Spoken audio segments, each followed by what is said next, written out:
আসসালামু আলাইকুম, আপনাদের সবাইকে জানাচ্ছি এক্সিস মেডিকেল স্কুলের পক্ষ থেকে অনেক শুভেচ্ছা। আপনাদের সাথে আছি আমি আজকে রেদওয়ান মাহমুদ রেজা। আজকে আমরা যে বিষয়টি নিয়ে কথা বলবো, আমরা একটা ধারাবাহিক সেশন গুলো আমরা পরিচালনা করছি আমাদের কমন নিউরোলজিক্যাল ডিজিজ নিয়ে। কমন নিউরোলজিক্যাল কেস গুলো নিয়ে আমরা ধারাবাহিক সেশনে আমরা প্রথমে করেছিলাম স্ট্রোক ম্যানেজমেন্ট নিয়ে। তারই ধারাবাহিকতায় আজকে আমরা পার্কিনসন ডিজিজ এবং আদার্স মুভমেন্ট ডিসঅর্ডার্স নিয়ে আমরা কথা বলবো। আজকে আমাদের সাথে এই পার্কিনসন ডিজিজ এবং আদার মুভমেন্ট ডিসঅর্ডার নিয়ে কথা বলার জন্য উপস্থিত আছেন doctor Nazmul Haque Munna sir, assistant professor of neurology, Dhaka Mugda medical college and hospital. Sir, আপনাকে অনেক শুভেচ্ছা জানাচ্ছি এক্সিস মেডিকেল স্কুলের পক্ষ থেকে। স্যার, কেমন আছেন? আলহামদুলিল্লাহ, ভালো আছি। এই কোভিড প্যান্ডেমিক এর মধ্যেও এখন পর্যন্ত সুস্থ আছি।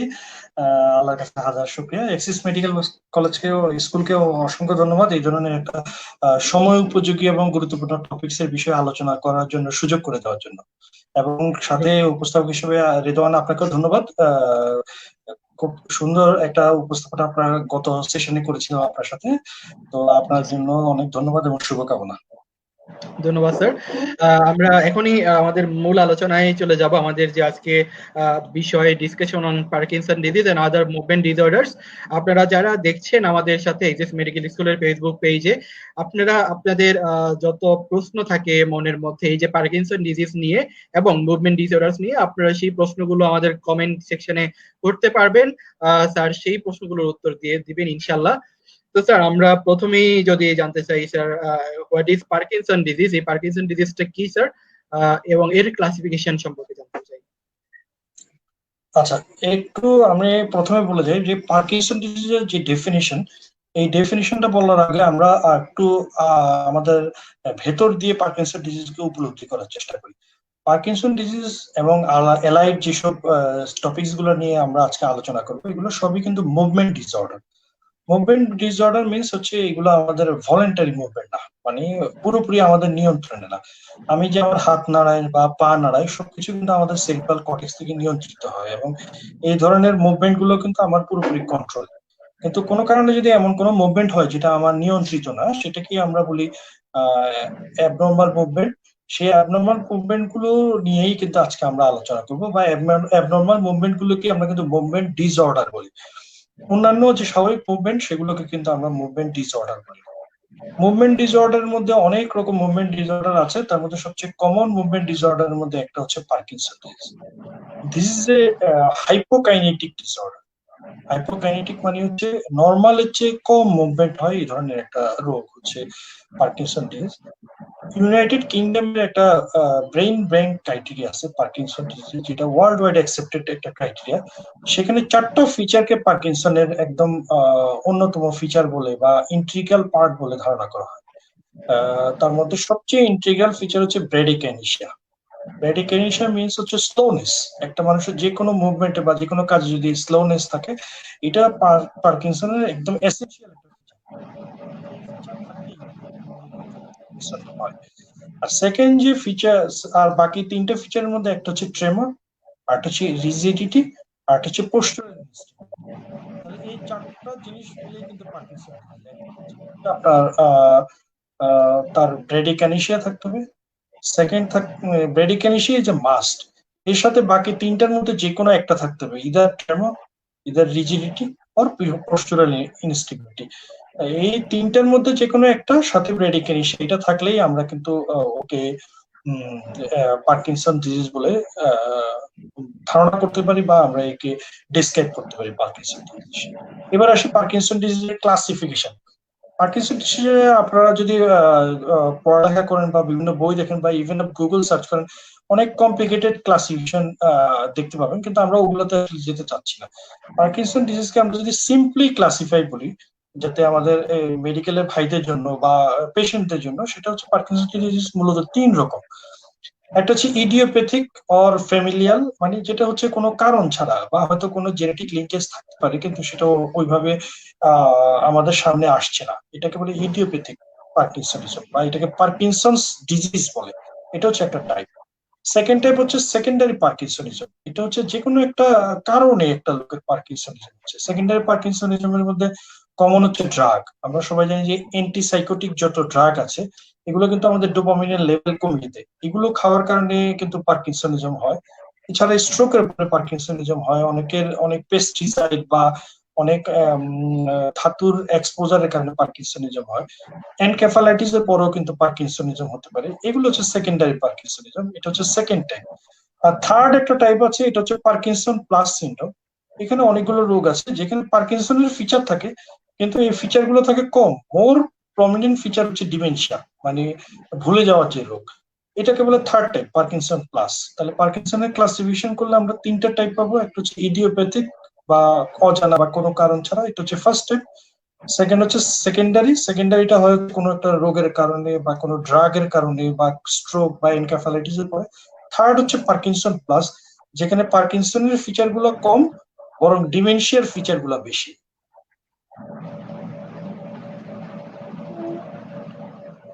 ধন্যবাদ স্যার। স্যার, এরপরে আমরা যদি জানতে চাই আসলে পার্কিনসন ডিজিজ এর হিস্ট্রি কিভাবে নিতে হয় বা এক্সামিনেশনটা কিভাবে করতে হয় সেটা সম্পর্কে যদি একটু বলেন স্যার।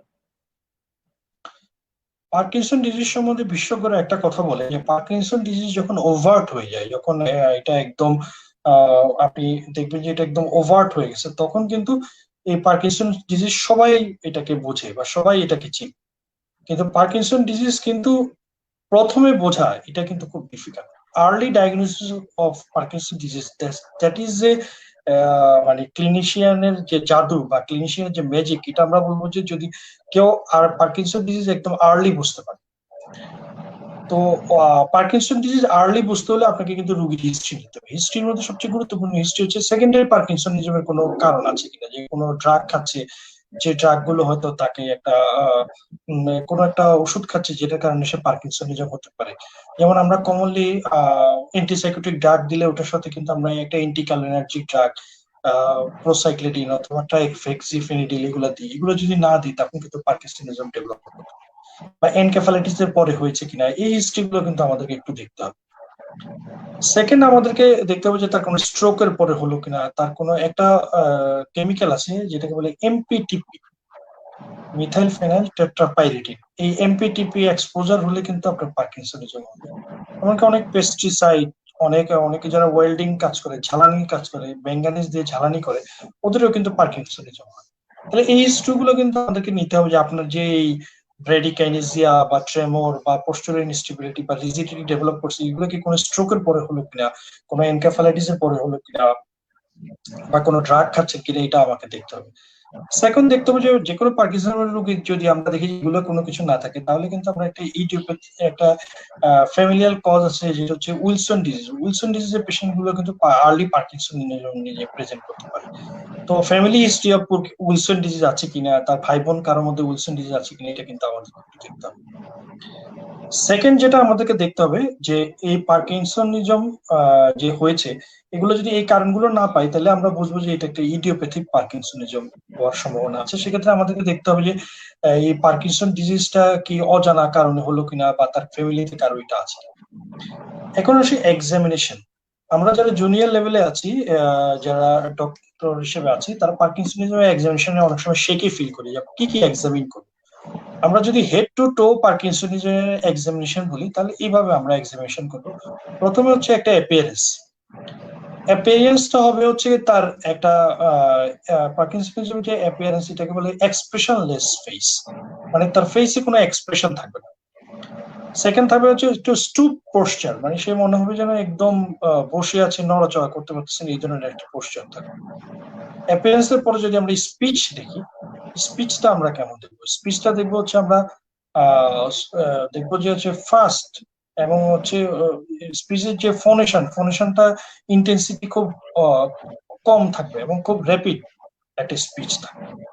থার্ড যদি আমরা দেখি যে গ্যাবেলার টেপ, গ্যাবেলার টেপ হচ্ছে কপালে আপনি যদি আঙ্গুল দিয়ে ট্যাপ করেন, এটা একটা প্রিমিটিভ রিফ্লেক্স। নর্মাল মানুষের আপনি 4 বার ট্যাপ করার পরে তার ব্লিঙ্কিং হবে না, এটার অ্যাডাপ্টেশন হয়ে যায়।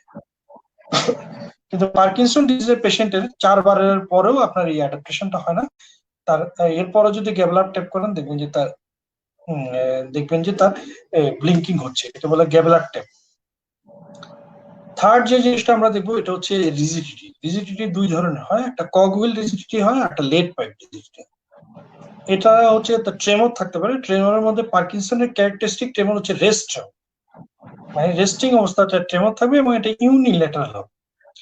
এছাড়া পার্কিনসনিজমে কিন্তু পোস্টুরাল ট্রেমর এবং ডি ইমার্জেন্ট ট্রেমর এগুলো থাকে।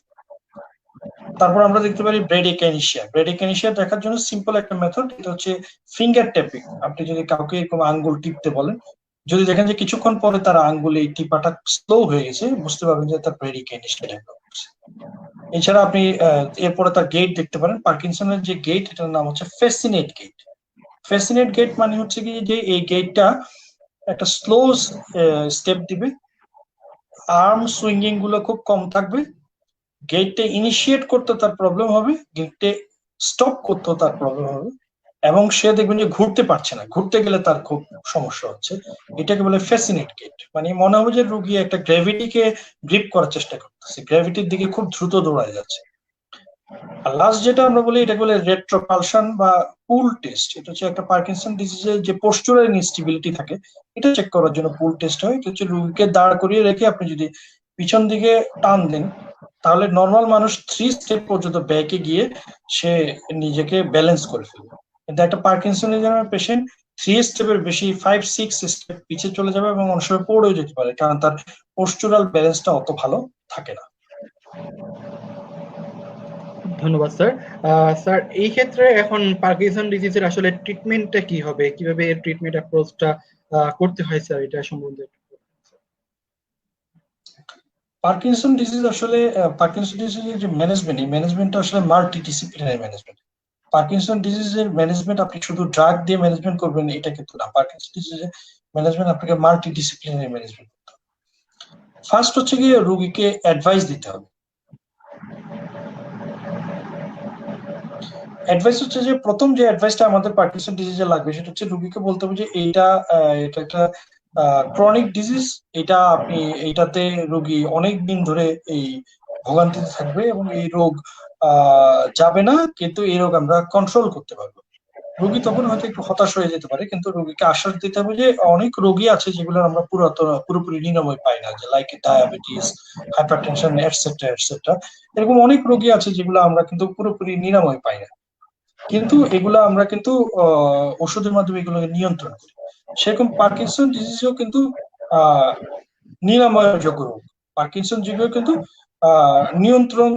নিরাময়যোগ্য রোগ না, রেদার এটা একটা নিয়ন্ত্রণযোগ্য রোগ। এটা হচ্ছে আমাদের একদম ফার্স্ট যে কথাটা আমাদেরকে বলতে হবে, বোঝানো। সেকেন্ড হচ্ছে ড্রাগ অ্যাপ্রোচ। ড্রাগ অ্যাপ্রোচের মধ্যে পার্কিনসন আমরা যে কথাগুলো বলতে চাই, পার্কিনসনের যে 6টা ড্রাগ পাওয়া যায়, 6টা ড্রাগ, এই ড্রাগ গুলো কিন্তু ভেরি সেন্সিটিভ ড্রাগ, এগুলো আমাদেরকে বুঝে শুনে দিতে হবে। এবং এই প্রত্যেকটা ড্রাগই কিন্তু অ্যাক্ট লাইক এ পয়জন, আপনি ভুল জায়গায় দিবেন, ভুল ডোজে দিবেন, ক্যাটাস্ট্রফি হয়ে যেতে পারে। 6টা ড্রাগের মধ্যে কি কি আছে? ফার্স্ট হচ্ছে লিভোডোপা কার্বিডোপা কম্বিনেশন। সেকেন্ড আমরা কি কি দিই, সেটা হচ্ছে ডোপা অ্যাগনিস্ট।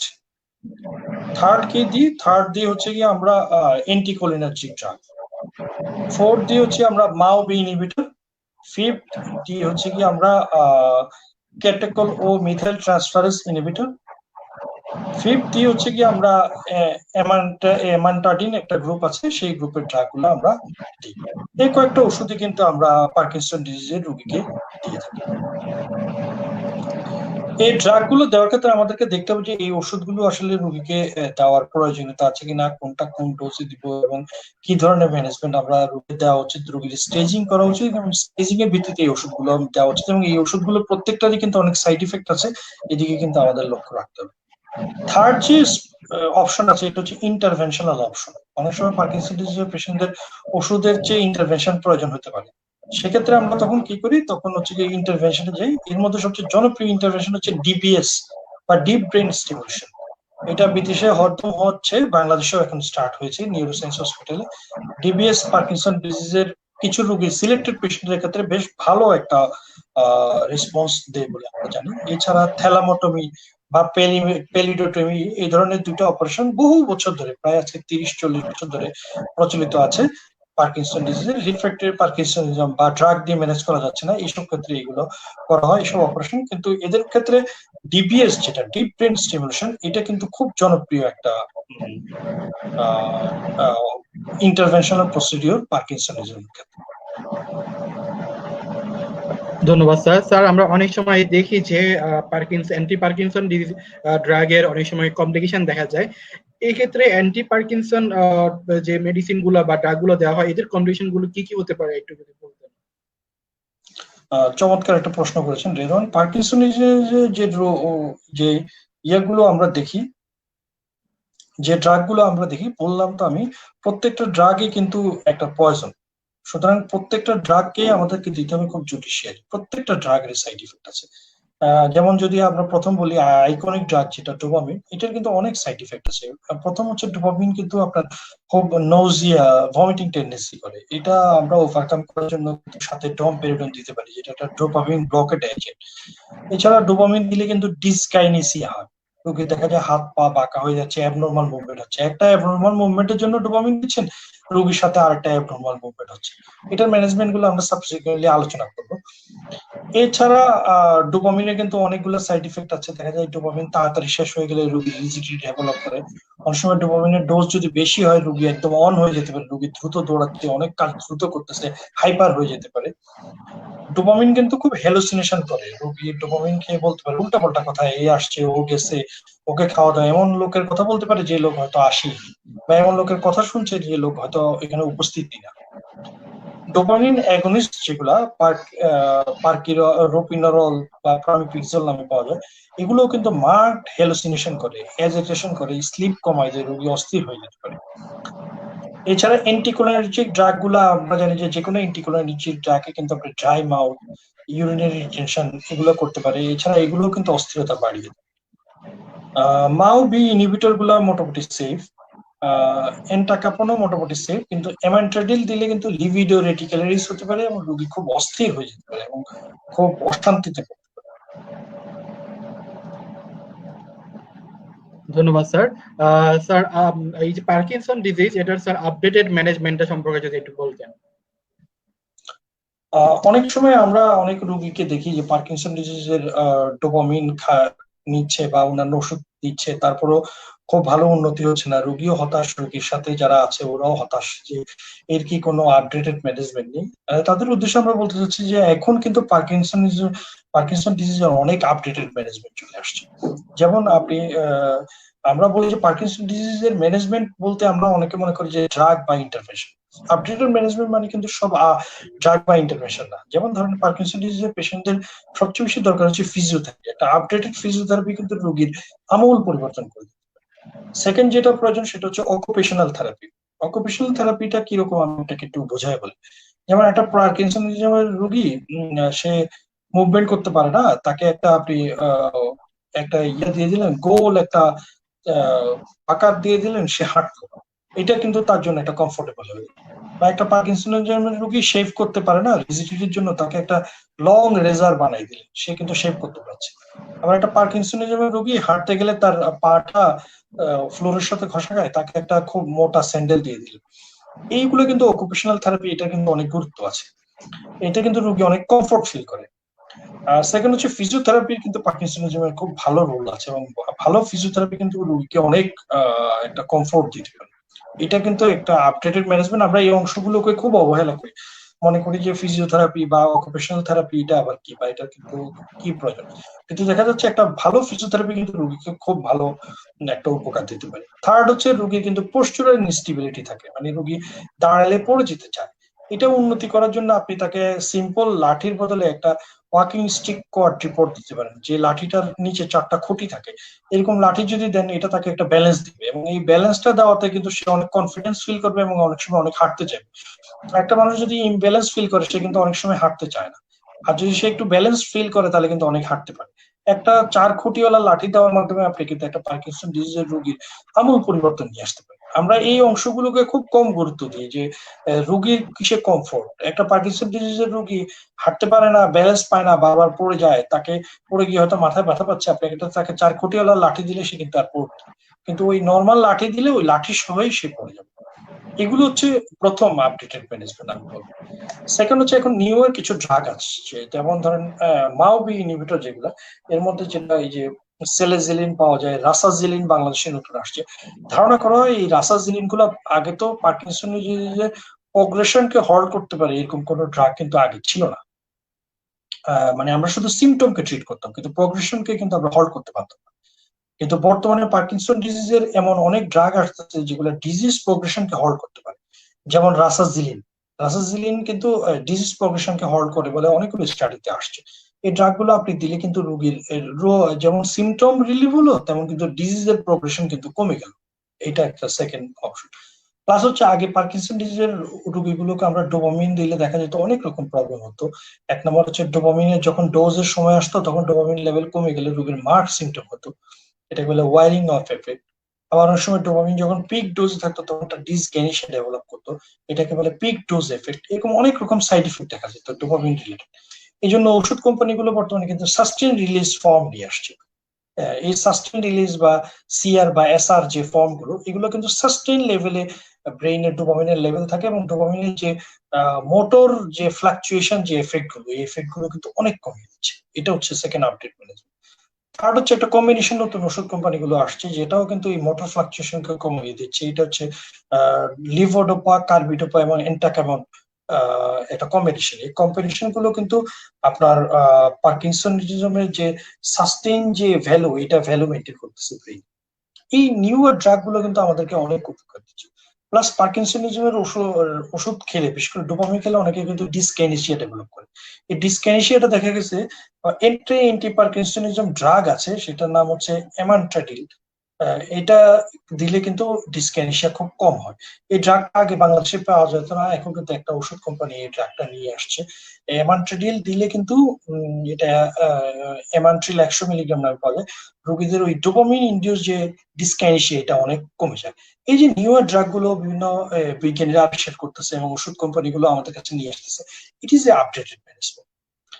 থার্ড যে আপডেটেড ম্যানেজমেন্ট যেটা সবাই শুনতে চায়, সেটা হচ্ছে পার্কিনসনিজমের যে deep brain stimulation. Deep brain stimulation সম্বন্ধে আমি একটু এই সুযোগে দু একটা কথা বলতে চাই। এটা সম্বন্ধে আমাদের সবার একটা ভুল ধারণা আছে। অনেকের ধারণা যে রোগী ওষুধে ভালো হচ্ছে না, তার মধ্যে ডিপ ব্রেন স্টিমুলেশন করলে ভালো হয়ে যাবে। আমার কাছে অনেক রোগীরা এসে বলে যে, স্যার ওষুধ তো দিচ্ছেন, গত 10 বছর ভালো ছিল, এখন তো রোগী একদম অবস্থা খারাপ, আমরা শুনছি ডিবিএস নামে একটা অপারেশন হয়, এটা করলে কি ভালো? মনে রাখবেন, ডিবিএস তার জন্যই ইন্ডিকেটেড যার ডোপামিনের যা রেসপন্স হয়েছে। যার ডোপামিনের রেসপন্স হয়নি, তার কিন্তু ডিবিএস এ রেসপন্স হবে না। তাহলে ডিবিএস এর কিছু ইন্ডিকেশন আছে, এটা আমাদেরকে জানতে হবে। এক নম্বর হচ্ছে রোগীর এজ কম হতে হবে, প্রেফারেবলি 60 কম হলে খুব ভালো। সেকেন্ড হচ্ছে কি রোগীর ডিমেনশিয়া থাকা যাবে না। মার্ক ডিমেনশিয়া যদি থাকে তাহলে কিন্তু ডিবিএস এর উন্নতি হওয়ার সম্ভাবনা কম। থার্ড হচ্ছে রোগী অবশ্যই ডোপামিন রেসপন্সিভ হতে হবে। আমরা জানি যে অনেক পার্কিনসন প্লাস সিনড্রোম আছে, প্রগ্রেসিভ সুপ্রানিউক্লিয়ার পালসি বা ডিমেনশিয়া অফ লিওবিডি। এই রোগীগুলো কিন্তু দেখতে পার্কিনসনের মতো, এগুলা কিন্তু ডোপামিন দিলে রোগী ভালো হয় না, বরং ডোপামিন দিলে রোগী খারাপ হয়। এই রোগীগুলোকে যদি আপনি আবার ডিবিএস করেন, তাদের কিন্তু কোনো উন্নতি হবে না, বরং অবনতি হবে। তাহলে ডিবিএস এর একটা ইন্ডিকেশন হচ্ছে ডোপামিনে তার রেসপন্স থাকে। তাহলে এই 3-4টে ইন্ডিকেশন কিন্তু আমাদেরকে মনে রাখতে হবে। তখন আপনি প্রশ্ন করতে পারেন যে ডোপামিনের রেসপন্স হয়, তাহলে আমি ডিবিএস কেন করবো? হ্যাঁ, ডোপামিনের রেসপন্স হওয়ার পরও আপনাকে ডিবিএস করা লাগতে পারে, কারণ ডোপামিন তার এত পরিমাণে দরকার হচ্ছে, যেটা দিলে তার অনেক সাইড ইফেক্ট আসতেছে, লাইক ডিসকাইনেশিয়া, ভমিটিং, হ্যালোসিনেশন। সাইড ইফেক্টের কারণে আপনি আর তার ডোপামিনের ডোজটা বাড়াইতে পারতেছেন না, তখন আপনি তাকে ডিবিএস করতে পারেন। কিন্তু যে রোগী ডোপামিনের রেসপন্স একদমই করেনি, তাকে কিন্তু ডিবিএস করে আপনি খুব বেশি উন্নতি পাবেন না। বা একদম এডলার্ডি পেশেন্ট, ডিমেনশিয়া ডেভেলপ করে গেছে, খুব মানে হায়ার সাইকিক ফাংশন খুব লো, একে কিন্তু আপনি ডিবিএস করে উন্নতি হবে না, বরং ডিবিএস করে তার উন্নতি হওয়ার সম্ভাবনা খুব কম। এটা কিন্তু আমাদের একটু মাথায় রাখতে হবে। থ্যালামোটমি এবং পেলিডোটমি যে অপারেশন দুটো আছে, এগুলা আগে করা হতো, এখন দেখা যাচ্ছে যে এগুলো করার পর রোগীর লাইফস্টাইল একদম ইম্পেয়ার হয়ে যায়। সুতরাং এই অপারেশন গুলো এখন করার প্রতি মানুষের আগ্রহ একদম কমেছে। কিন্তু ডিবিএস এখন ওয়ার্ল্ড ওয়াইড করা হচ্ছে, আমাদের পাশের দেশেও করা হচ্ছে, অনেক দেশে করা হচ্ছে, বাংলাদেশেও ডিবিএস শুরু হয়েছে নিউরোসায়েন্স হসপিটালে। আমরা আশা করব এই ক্ষেত্রে অনেক আমাদের পরিচিত অনেক নিউরোলজিস্ট এবং নিউরো সার্জনরা বিদেশ থেকে এটার উপর পড়াশোনা করে আসছে এবং তারা অনেক এক্সপার্টিস হচ্ছে। আমরা ধারণা করব যে রোগীদেরকে এই টিবিএস সার্জারির প্রতি আগ্রহী আমরা সামনে আরো করি।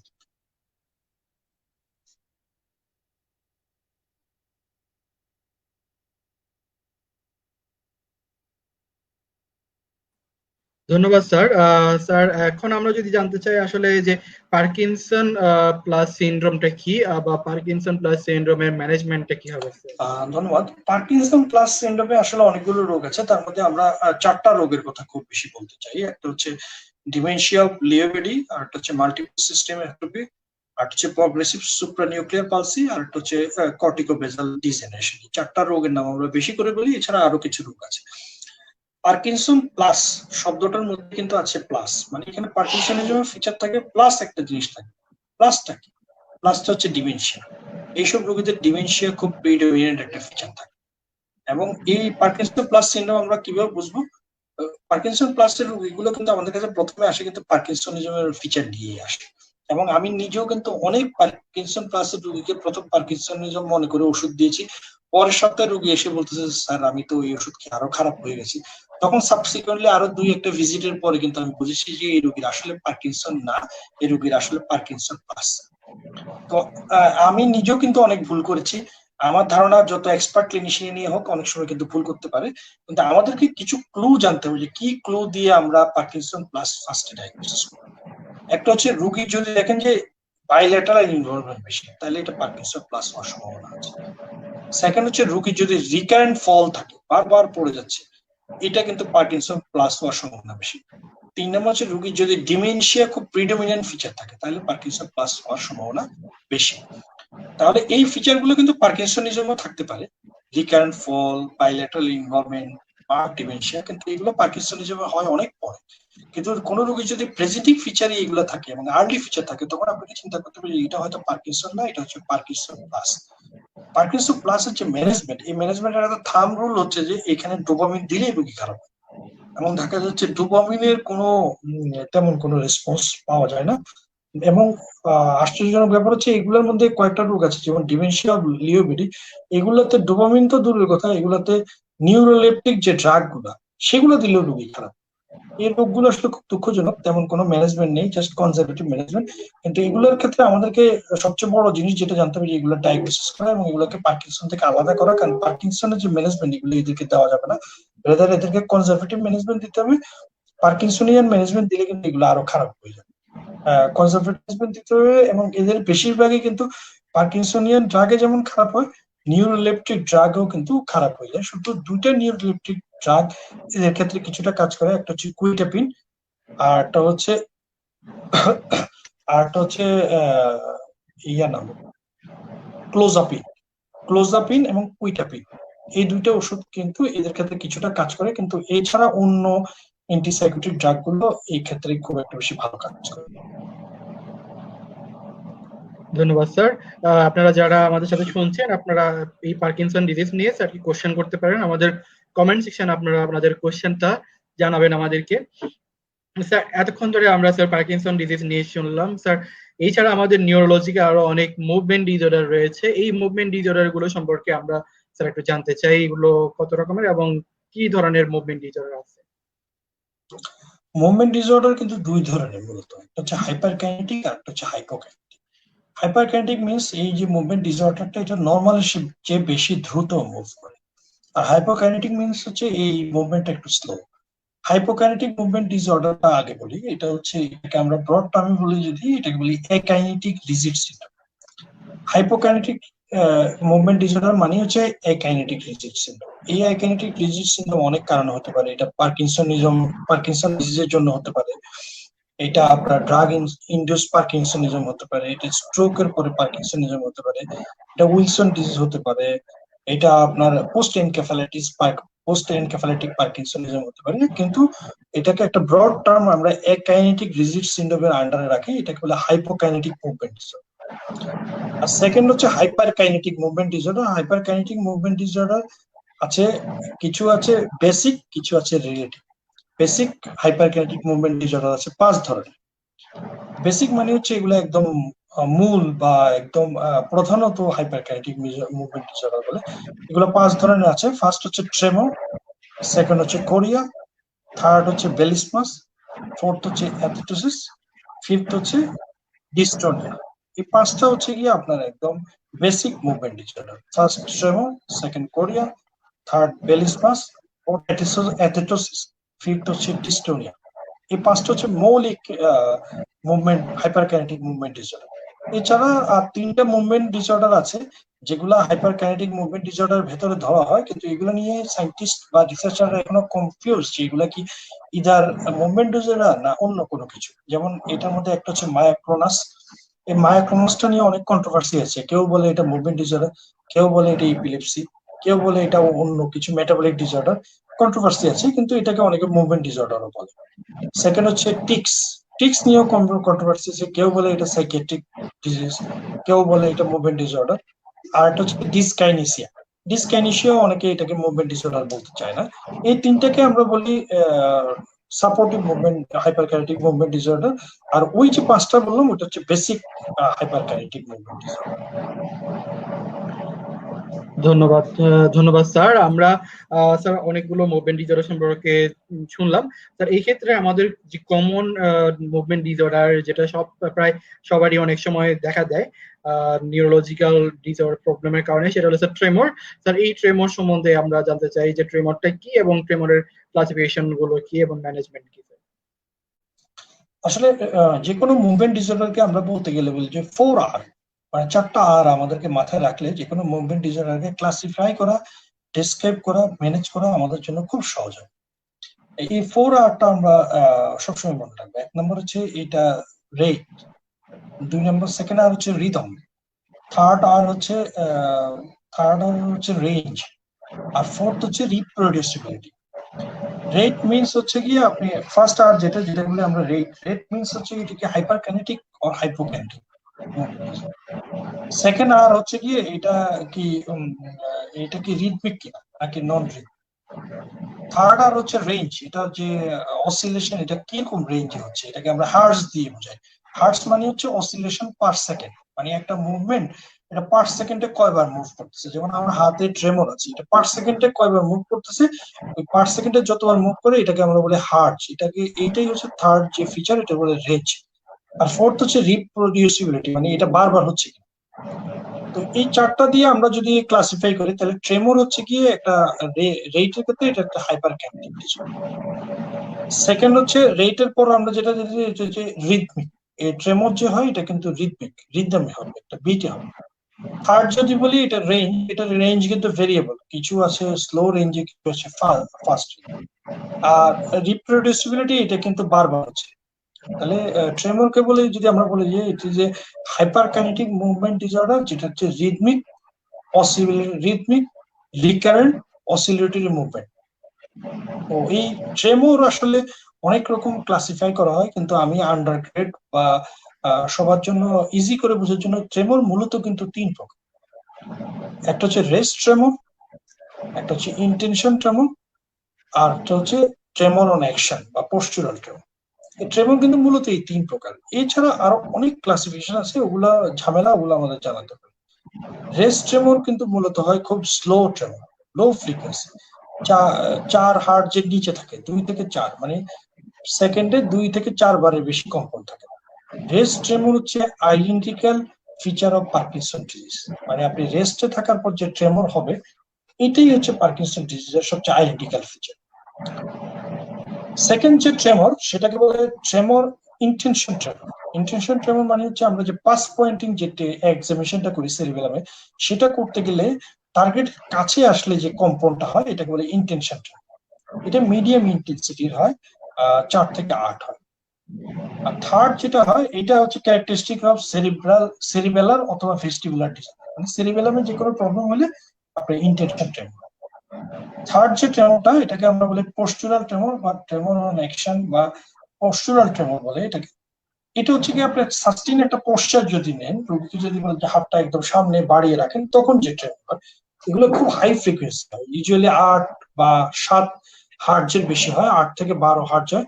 এগুলো মোস্ট কমনলি হয় যে বিনাইন এসেনশিয়াল ট্রেমর বা ড্রাগ ইনডিউসড ট্রেমর, যেমন আপনি সালবিউটামল নিলেন, হাইপ্রোটোনিয়াম ব্রোমাইন দিলেন, এসব ক্ষেত্রে যে ট্রেমর হয় এগুলো হচ্ছে কি এই ট্রেমর। এইগুলো হচ্ছে ট্রেমর অন অ্যাকশন বা পোস্টুরাল ট্রেমর, এগুলো হয় হচ্ছে বিনাইন এসেনশিয়াল। তাহলে ট্রেমরকে যদি আমরা ক্লাসিফাই করি, এই তিন ধরনের ট্রেমরই আমাদের মাথায় থাকলে হবে। একটা হচ্ছে রেস্ট ট্রেমর, যেটা পার্কিনসনিজমে হয়, আর একটা হচ্ছে ইন্টেনশন ট্রেমর, যেটা সেরিবেলার ডিসঅর্ডারে হয়, আর একটা হচ্ছে পোস্টুরাল ট্রেমর, যেটা এসেনশিয়াল ট্রেমর বা ড্রাগ ইনডিউস ট্রেমর, বিনা এসেনশিয়াল হতে পারে অথবা কোনো ড্রাগের কারণে। এই তিনটে মনে রাখলেই আমাদের ট্রেমর সম্বন্ধে যথেষ্ট হবে বলে আমরা ধারণা করছি। ধন্যবাদ স্যার। স্যার এরপর আমরা স্যার যদি জানতে চাই আমাদের আরেকটা মুভমেন্ট ডিসঅর্ডার, সেটা হলো কোরিয়া।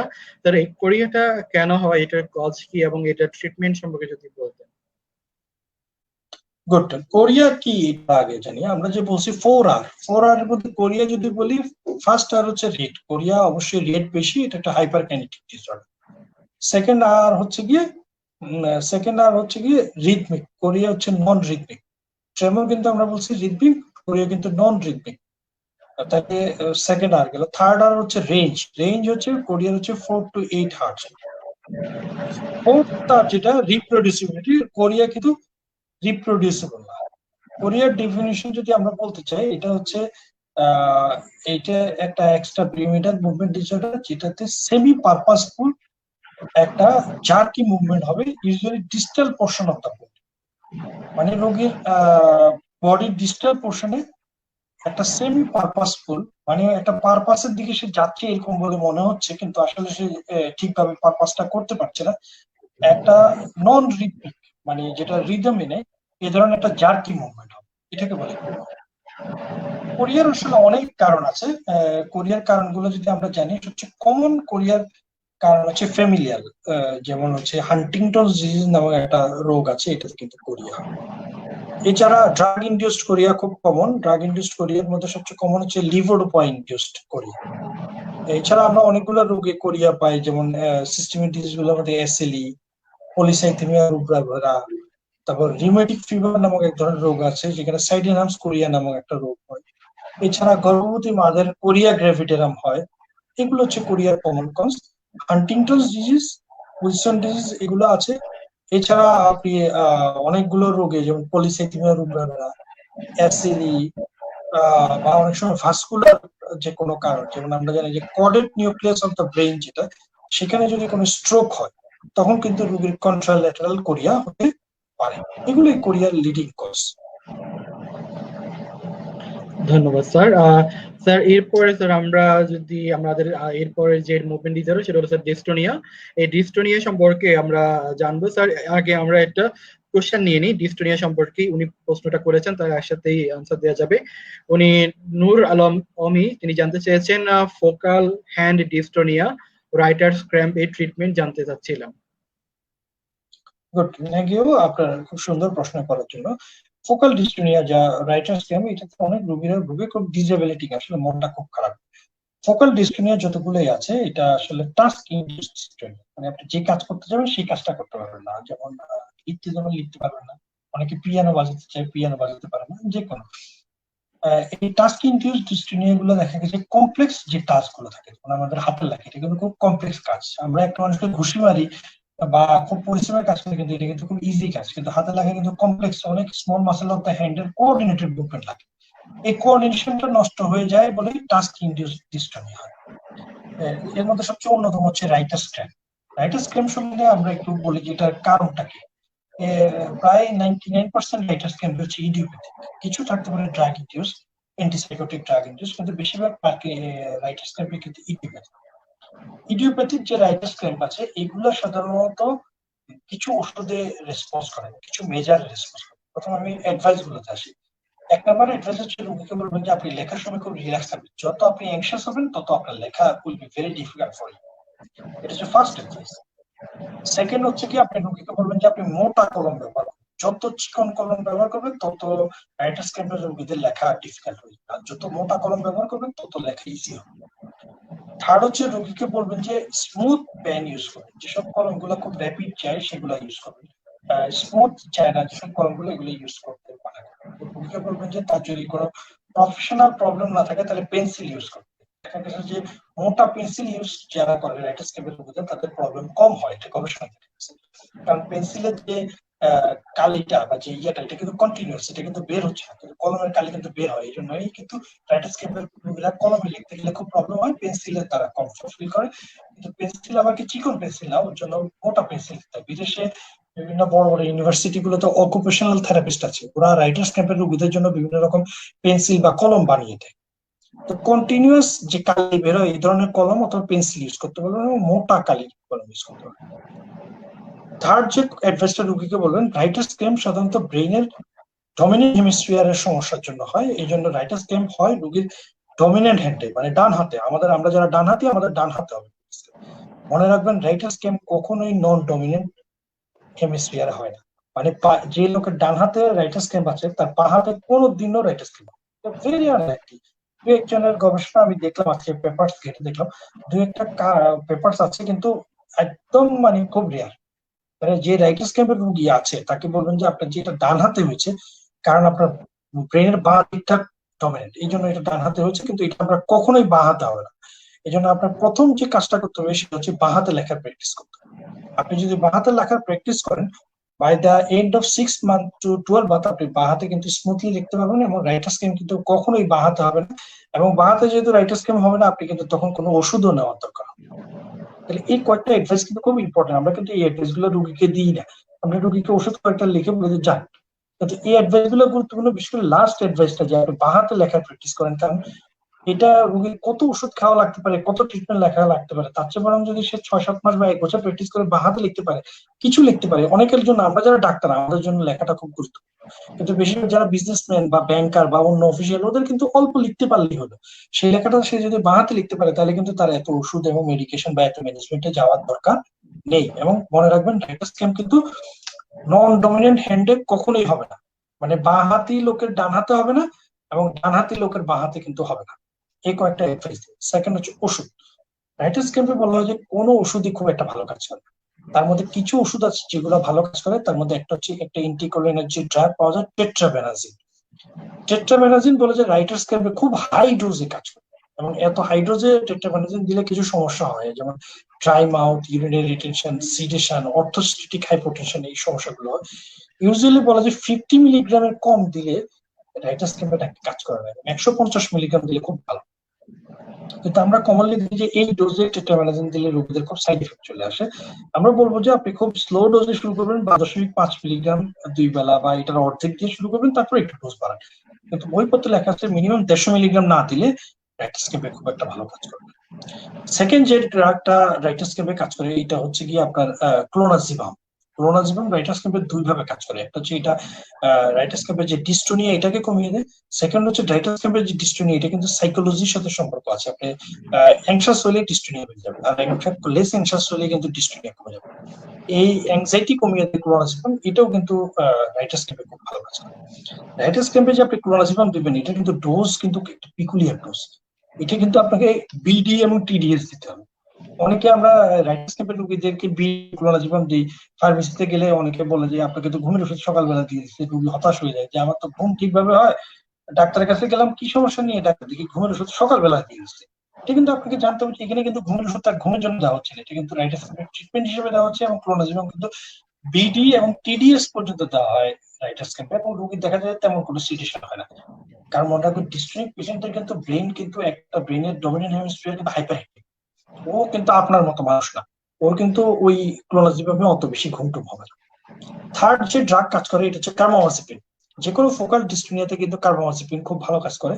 আমরা জানি যে কার্বামাজিপিন দিলে কিন্তু স্টিভেন জনসন সিনড্রোম হতে পারে, এই রিস্কটা মাথায় রেখে কিন্তু আপনি কার্বামাজিপিন দিতে পারেন। এছাড়া আরো কিছু ড্রাগ আছে যেগুলা অসমর্থিত সূত্রে ফোকাল ডিস্টোনিয়া বা রাইটার্স ক্যাম্পে কাজ করে। তার মধ্যে একটা হচ্ছে গিয়ে আপনার সোডিয়াম ভ্যালপ্রয়েড, আর একটা হচ্ছে কি আপনার ট্রাইহেক্সিফেনিডিল, যেটা হচ্ছে হেক্সিনোর বা ট্রাইহেক্সি নামে পড়ে। এছাড়া আরো অনেক ওষুধ আছে যেগুলো রাইটার্স ক্যাম্পে কাজ করে বলে ধারণা করা হয়। লাস্ট যে ড্রাগটা আমি বলবো, এটা রাইটার্স ক্যাম্পে খুব ড্রামাটিক ইমপ্রুভমেন্ট হয় বলে অনেক নিউরোলজিস্ট বা সায়েন্টিস্টরা ড্রাগ করে। এটা হচ্ছে একটা ডোপামিন ডিপ্লেটিং ড্রাগ, এটা হ্যালোপেরিডল নামে পাওয়া যায়। হ্যালোপেরিডল কিন্তু রাইটার্স ক্যাম্পে খুব ভালো কাজ করে। কিন্তু এটা বলে যে রিজার্ভ ড্রাগ, প্রথমে এটা দিবেন না, পরে কোনো ওষুধে যদি রেসপন্স না করে সেক্ষেত্রে আপনি হ্যালোপেরিডল দিতে পারেন, কিন্তু হ্যালোপেরিডলে কিন্তু রাইটিস ক্যাম্পে খুব ভালো উন্নতি হয়। হ্যালোপেরিডল দিলে সাথে অবশ্যই আপনি একটা অ্যান্টিকোলিনার্জিক ড্রাগ আইদার প্রোসাইক্লিন দেন অথবা ট্রাইহেক্সিফেনিডিল দেন, যে কোনো একটা অ্যান্টিকোলিনার্জিক ড্রাগ কিন্তু আপনার সাথে অ্যাসোসিয়েটেড দিতে হবে। এইগুলো drug management of writer's cramp. Third আছে হচ্ছে আপনি ইন্টারভেনশনাল ম্যানেজমেন্ট। ইন্টারভেনশনাল ম্যানেজমেন্টের মধ্যে প্রথম হচ্ছে বটুলিনাম টক্সিন। বটুলিনাম টক্সিন দিলে কিন্তু রাইটার্স ক্যাম্পে মার্ক ইমপ্রুভমেন্ট হয়, এবং দেখা যায় যে একটা ছোট বোতলে 3 to 4 শট যদি হাতে দেন তাহলে কিন্তু রোগী দেখা যায় সাংঘাতিক উন্নতি হয়ে যায়। এবং যাদের হাতের কাজের উপর নির্ভরশীল, যেমন আমরা যারা ডাক্তার বা রাইটার, তাদের কিন্তু বটুলিনাম টক্সিন দিতে পারেন। এবং বটুলিনাম টক্সিন এখন অনেক সরকারি সেন্টারে, প্রাইভেট সেন্টারে, অনেক চেম্বারও ডাক্তাররা দেয়, খুব ইজি। বটুলিনাম টক্সিনের যে প্রবলেম, এটা হচ্ছে যে দুইটা প্রবলেম। একটা হচ্ছে যে এটা বারবার দিতে হয়, আপনি যদি বড় লোক না হন বারবার এই ইনজেকশন দেওয়া আপনার জন্য খুব ভেরি ডিফিকাল্ট ফর ইউ। এটা হচ্ছে ফার্স্ট প্রবলেম। সেকেন্ড হচ্ছে যে বটুলিনাম টক্সিনের কিন্তু অ্যান্টিবডি ফর্মেশন হয়, দেখা যায় যে প্রথম দিকে দিলে যেরকম রেসপন্স হয় পরের দিকে আর অত ভালো রেসপন্স আসতে চায় না, এটা হচ্ছে প্রবলেম। এছাড়া রিফ্র্যাক্টরি কেস অফ ফোকাল ডিস্ট্রিনিয়াতে কিন্তু আপনি ডিপিএনএস সলিউশন দিতে পারেন। ডিবিএস কিন্তু খুব ভালো কাজ করে এই সব ফোকাল ডিস্ট্রিনিয়া। তবে যতগুলো অ্যাডভাইস রোগীকে দেন, আমি বলবো যে আমার ওই গুরুত্বপূর্ণ অ্যাডভাইসটা সবসময় রোগীকে দিবেন, সেটা হচ্ছে বাঁহাতে লেখার চেষ্টা করেন, বাঁহাতে লেখার চেষ্টা করেন। আপনি যদি বাঁহাতে লিখতে পারেন তাহলে আপনার কিছুই লাগবে না, কোনো ওষুধ লাগবে না, কোনো অ্যাডভাইস লাগবে না, এবং কোনো ডাক্তারও দেখানো লাগবে না। কিন্তু এই গুরুত্বপূর্ণ অ্যাডভাইসটা দুঃখজনক ভাবে আমরা অনেক রোগীকেই কিন্তু দিই না। ধন্যবাদ স্যার। স্যার, আমাদের আরেকজন দর্শক আমাদেরকে প্রশ্ন করেছেন। তিনি জানতে চেয়েছেন, আসসালামু আলাইকুম, please easily describe the on and of phenomena of Parkinson disease. ধন্যবাদ। অন এন্ড অফ ফেনোমেনন হচ্ছে পার্কিনসন ডিজিজের যে আইকনিক ড্রাগ, যেটা ডোপামিন, লিভোডোপা এবং কার্বিডোপা যে কম্বিনেশন আমরা দিই, এটার যে মোটর যে ডিসফাংশন হয় সেটা একটা ফিচার হচ্ছে অন এন্ড অফ ফেনোমেনন। এটা আমি একটু সহজ ভাষায় বলি। ডোপামিন আমাদের যখন ব্রেনে যায়, এটা যদি একটা সাস্টেইন লেভেলে থাকে তাহলে রোগীর একটা ভালো উপকার হয় এবং রোগীর খুব ভালো থাকে। ধরেন আপনি একটা রোগীকে একটা ডোপামিন ড্রাগ দিলেন, সিনডোপা দেন আর গোডোপা দেন, যাই দেন, সকালবেলা দিলেন, দেওয়ার পর সেকেন্ড ডোজ দিবেন দুপুরবেলা। সকাল 11টার দিকে তার ব্রেইনে যদি একদম সাস্টেইন, সকাল 11টায় তার ব্রেইনে যা আছে 12টাও তা আছে, একটাও তা আছে, এরকম সাস্টেইন লেভেলে যদি থাকে তাহলে তার পার্কিনসনিজমটা উন্নতি হবে, রোগীর ট্রেমরও কমে যাবে, রিজিডিটিও কমে যাবে, রোগী will feel better.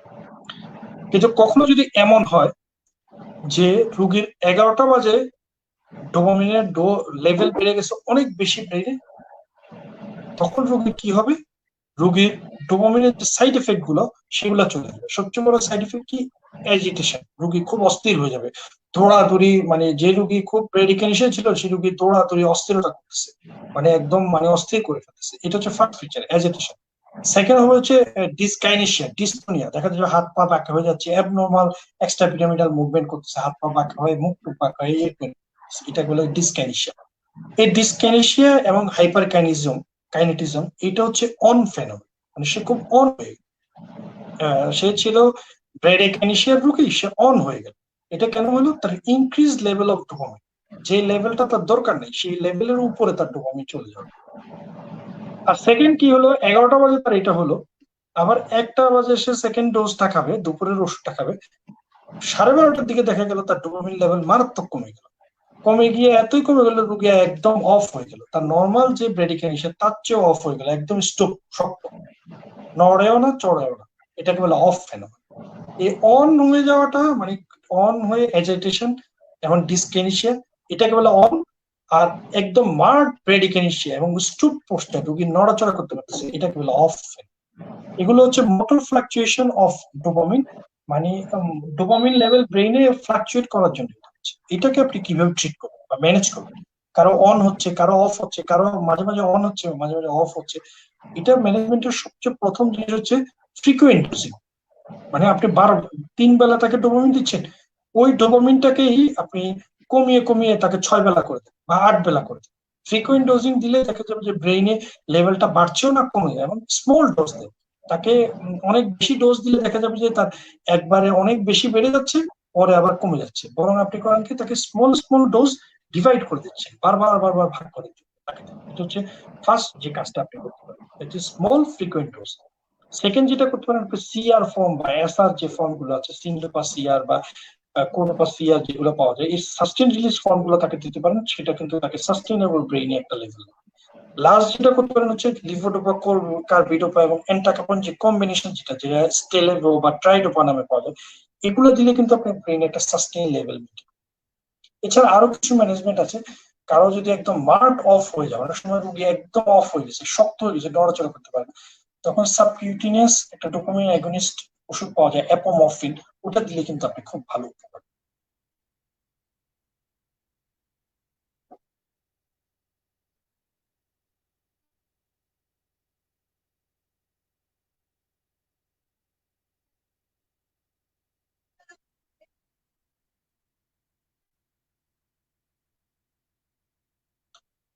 Sorry sir, আমরা এই এই লাস্টে একজন আমাদের দর্শক কোশ্চেন করেছেন।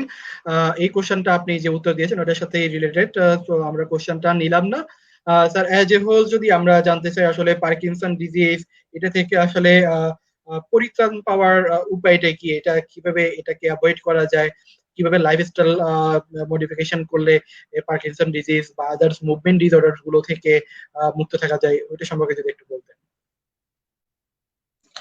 পার্কিনসন ডিজিজ তো বেশিরভাগ ক্ষেত্রে ইডিওপ্যাথিক, এটা থেকে পরিত্রাণ পাওয়ার আসলে কোনো উপায় নেই। তবে কিছু রোগীদের দেখা গেছে, কিছু লাইফস্টাইল যাদের থাকে তাদের দেখা যায় পার্কিনসন কম হয়। এর মধ্যে একটা হচ্ছে স্মোকিং, স্মোকারদের পার্কিনসনিজম কম হয়, অ্যালকোহলিকদেরও পার্কিনসনিজম। এছাড়া দেখা যায় যে যারা যারা ওসিপি খায় বা ইস্ট্রোজেন থেরাপি নেয়, ওদেরও পার্কিনসনিজম কম। এটা একটা association study, not very significant. Parkinsonism আপনার তো আসলে পরিত্রাণ পাওয়ার উপায় খুব মুশকিল। ইডিওপ্যাথিক পার্কিনসনিজম যেটা, এটা তো আপনার নিয়তি, এটা যদি নিয়তিতে থাকে বা ইটস এ জেনেটিক ডিজিজ, এটা যদি আপনার জিনে থাকে তাহলে তো হবে। কিন্তু সেকেন্ডারি পার্কিনসনিজম যেটা, যেটা আপনার ড্রাগ ইনডিউস, যেটা আমরা বলতে পারি যে মোস্ট কমনলি আমরা যে ড্রাগটা বাংলাদেশে দেখি, যে ফ্লুপেন্টিক্সন মেরিট্রাসিন, যে অ্যান্টিডিপ্রেসেন্ট এবং অ্যান্টিসাইকোটিক যে কম্বিনেশনটা আমরা ইউজ করি, এটা কিন্তু অনেক রোগীর পার্কিনসনিজম হয়। এই ড্রাগগুলো আমরা কিন্তু ইনহিবিট করতে পারি, বা অনেক রোগীরা কিন্তু প্রোক্লোপারিজিন, যেটা ভার্গন বা স্টিমিটি নামে পাওয়া যায়, এই ওষুধগুলো কিন্তু গ্রামে গঞ্জে ফ্রিকোয়েন্টলি ইউজ করে। এই ওষুধগুলো কিন্তু পার্কিনসনিজম। এই ওষুধগুলো কিন্তু আমরা আনজুডিশিয়ালি বা প্রয়োজন ছাড়া ব্যবহার করলাম। অনেকে মাসকে মাস ধরে আমরা দেখতেছি ফ্রেনজিড খায়, এনজেনটা খায় বা স্টিমিটিল খায়, এই ড্রাগ গুলো কিন্তু মার্ট পার্কিনসন। আমরা অনেক রোগী পাই একদম পার্কিনসনিজম চলে আসছে। এই ড্রাগ গুলো কিন্তু আমরা রোগীকে অ্যাডভাইস কম করতে পারি বা বন্ধ করতে পারি, বা প্রয়োজনে বলতে পারি যে আপনি এইটুক সময় পরে এটা খাবেন না। এই ড্রাগগুলোর ব্যবহার কিন্তু অনেক দেশে কিন্তু নিষিদ্ধ ঘোষণা করে দিয়েছে। বাংলাদেশে এখনো নিষিদ্ধ না, কিন্তু আমরা এই ড্রাগগুলোর ব্যাপারে খুব সতর্ক। সেকেন্ড হচ্ছে পেস্টিসাইড, যে কোনো কীটনাশক থেকে কিন্তু আপনার পার্কিনসনিজম হতে পারে। কীটনাশক ছড়ানোর সময় কিন্তু মুখে মাস্ক এবং প্রোটেক্টিভ ডিভাইস ইউজ করা উচিত। এছাড়া যারা ওয়েল্ডিং এর কাজ করেন বা এমপিটিপি নামক একটা এজেন্ট আছে, এটা থেকে কিন্তু পার্কিনসনিজম হতে পারে, এগুলো আমরা এভয়েড করছি। লাস্ট হচ্ছে stroke is a cause of parkinsonism. তাহলে স্ট্রোক থেকে কিন্তু আমরা আপনাকে প্রিভেন্ট থাকতে, স্ট্রোকের যে ফ্যাক্টর গুলো, ডায়াবেটিস, হাইপারটেনশন, এগুলো থেকে প্রিভেন্ট করে কিন্তু আপনি সেকেন্ডারি পার্কিনসনিজম প্রিভেন্ট করতে পারেন। আর যেটা প্রাইমারি পার্কিনসনিজম বা পার্কিনসন ডিজিজ, ওইটা তো জেনেটিক ডিজিজ, ওইটা থেকে মুক্ত থাকার আসলে উপায় খুব মুশকিল। বেশিরভাগ আদার মুভমেন্ট ডিসঅর্ডার গুলা, এগুলো কিন্তু বেশিরভাগই ইডিওপ্যাথিক, এবং এগুলো থেকে এমনি প্রাইমারি প্রিভেনশন করা কিন্তু খুব ডিফিকাল্ট। কিন্তু এগুলো যদি এফেক্টিভ সেকেন্ড ম্যানেজমেন্ট আমরা নিতে পারি, তাহলে কিন্তু রোগী খুব পাবে। এবং এগুলো কিন্তু খুব আপডেটেড ম্যানেজমেন্ট বর্তমানে বাংলাদেশে চলে আসছে। বিশেষ করে আমি বটুলিনাম টক্সিনের কথা বলতে চাই এবং ডিপ ব্রেন স্টিমিউশনের কথা বলতে চাই। এগুলো কিন্তু এখন সরকারি অনেক জায়গায় হচ্ছে, বেসরকারি অনেক জায়গায় হচ্ছে, এবং এতে কিন্তু যে কোনো মুভমেন্ট ডিসঅর্ডার পেশেন্টরা কিন্তু অনেক আরাম পাবে এবং অনেক শান্তি পাবে কথা বলছি। ধন্যবাদ স্যার। স্যার, আপনার গুরুত্বপূর্ণ সময় দিয়ে আজকে আমাদের সাথে এই সেশনটা পরিচালনা করার জন্য। আমরা অনেক কিছুই আজকে সেশন থেকে বুঝতে পেরেছি, জানতে পেরেছি। আমাদের দর্শকরাও অনেক প্রশ্ন করেছেন, তারাও এই প্রশ্নের উত্তর শুনে অনেক স্যাটিসফাইড এবং উপকৃত হয়েছেন আশা করছি। স্যার, আজকে আমরা এই অনুষ্ঠানটা আজকে এখানেই শেষ করতে যাচ্ছি। স্যার, আপনাকে অনেক ধন্যবাদ জানাচ্ছি মেডিকেল স্কুলের পক্ষ থেকে। আগামী তো আমরা কমন নিউরোলজিক্যাল কেসগুলো নিয়ে ইনশাল্লাহ আরো সেশন আয়োজন করব। সেই পর্যন্ত স্যার আপনি ভালো থাকুন, সুস্থ থাকুন। অনেক ধন্যবাদ স্যার। আপনাকেও ধন্যবাদ, অ্যাক্সিস মেডিকেল স্কুলকে ধন্যবাদ। ধন্যবাদ, শুভরাত্রি। শুভরাত্রি স্যার।